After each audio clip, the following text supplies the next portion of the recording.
घर पहुंचने पर सब कहने लगे, तीतर है, मोर कहकर ठग लिया। अब लेखिका कहती है कि जैसे ही मैं घर पहुंची तो सब कहने लगे कि ये तो तीतर है, मोर कहकर तुमको ठग दिया कि ये मोर है। क्योंकि वो बच्चे बहुत छोटे छोटे से थे तो इसीलिए पता नहीं चल पा रहा था कि वो क्या है, तीतर है कि मोर है।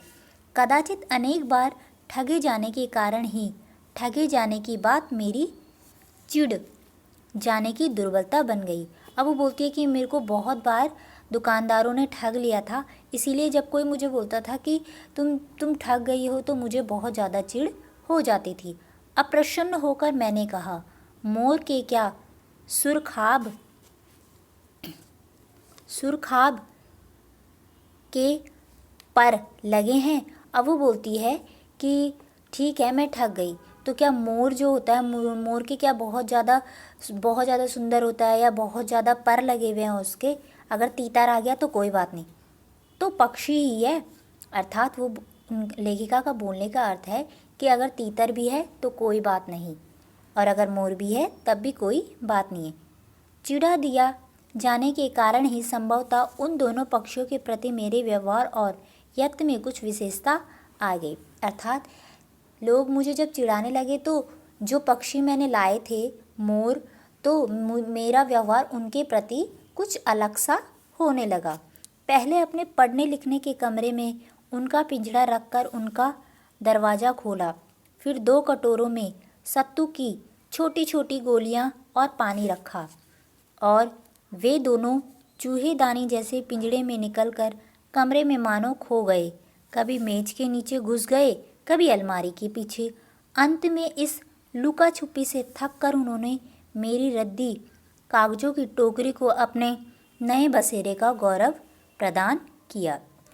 अर्थात लेखिका बोलने का मतलब है कि पहले मैंने उन्हें अपने ही कमरे में रखा, क्योंकि वो इतने से छोटे थे कि मैं उन्हें अलग कमरे में नहीं रख सकती थी। इसीलिए मैंने उन्हें अपने ही कमरे में रखा और उनकी देखभाल करने लगी। तो वो बहुत ज़्यादा छोटे थे और कभी वो कहीं घुस जाते और मेरे कमरे में खो जाते थे, और मैं उन्हें ढूंढती रहती थी और ऐसी लुका छुपी का खेल होता रहता था। और फिर वो एक दिन मेरे रद्दी के कागजों में भी घुस गए। 2-4 दिन वे इसी प्रकार दिन में इधर उधर गुप्तवास करते और रात में रद्दी की टोकरी में प्रकट होते रहे। अर्थात 2-4 दिन वो ऐसे ही करते रहते, कमरे में घूमते रहते, और जैसे ही रात होती तो उन्होंने वो रद्दी की टोकरी को अपना घर बना लिया था और रात में वो वहाँ सोने के लिए आ जाते। फिर अस्वस्थ हो जाने पर कभी मेरी मेज पर, कभी कुर्सी पर और कभी मेरे सिर पर अचानक आविर्भूत होने लगे। अर्थात कभी कभी वो मेरे सामने, कभी कभी वो इधर जाते, कभी वो उधर जाते, और कभी कभी वो ठीक मेरे सर के ऊपर आ जाते। खिड़कियों में तो जाली लगी थी पर दरवाज़ा मुझे निरंतर बंद रखना पड़ता था। अब वो बोल रही है कि खिड़कियों में जाली लगी हुई थी, इसलिए खिड़कियों से बाहर जाने का कोई मतलब नहीं होता है, लेकिन दरवाजे से वो बाहर जा सकते थे, इसीलिए मुझे दरवाज़ा हमेशा बंद करना पड़ता था। खुला रहने पर चित्रा मेरी बिल्ली इन नवागंतुकों का पता लगा सकती थी। अब वो बोल रही है कि अगर दरवाज़ा खुला रहता तो लेखिका ने अन्य पक्षी पशु भी पाले हुए थे, तो अगर वो इन्हें देख लेती तो वो उन्हें खा जाते, और उसकी बिल्ली का नाम है चित्रा।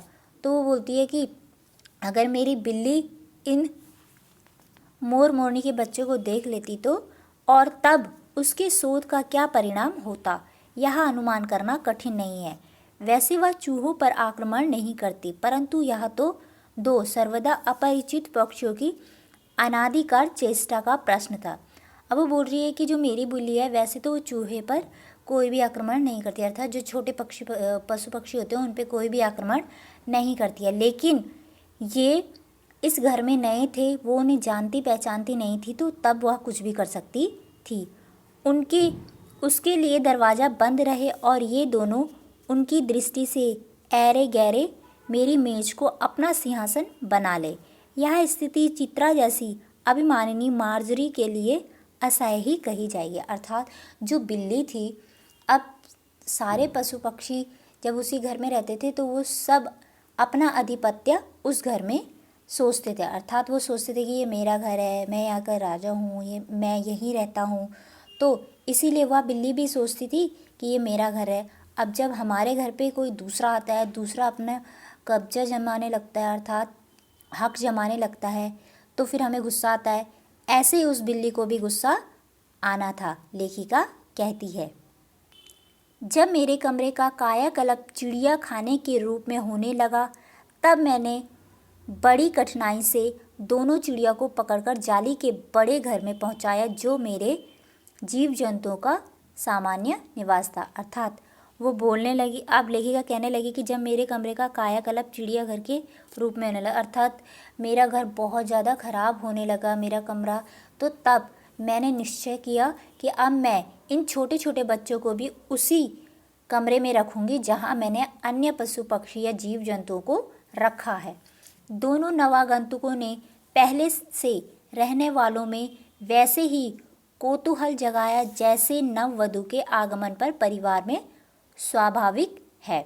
अब वो बोलती है कि जैसे नवागंतुक अर्थात नया नया मेहमान, तो जैसे ही मैंने नवागंतुकों ने पहले से रहने वालों में वैसा ही कौतूहल, मतलब जैसे मैंने उन्हें कमरे में रखा तो वो वैसे लगने लगे जैसे कि नए वर वधू होते हैं, वैसे वो रहने लगे। लक्का कबूतर नाचना छोड़कर दौड़ पड़े। वहाँ पे बहुत सारे जीव जंतु थे और लेखिका ने सबके नाम रखे हुए थे। तो वहाँ पे एक कबूतर था जिसका नाम लक्का था, तो वो नाचने लगा, नाचना छोड़कर दौड़ने लगा और उनके चारों ओर घूम घूम कर गुटरगू गुटरगू की रागनी अलापने लगा। अर्थात जो कबूतर था वो उनके चारों ओर घूमकर गुटरगू करने लगा।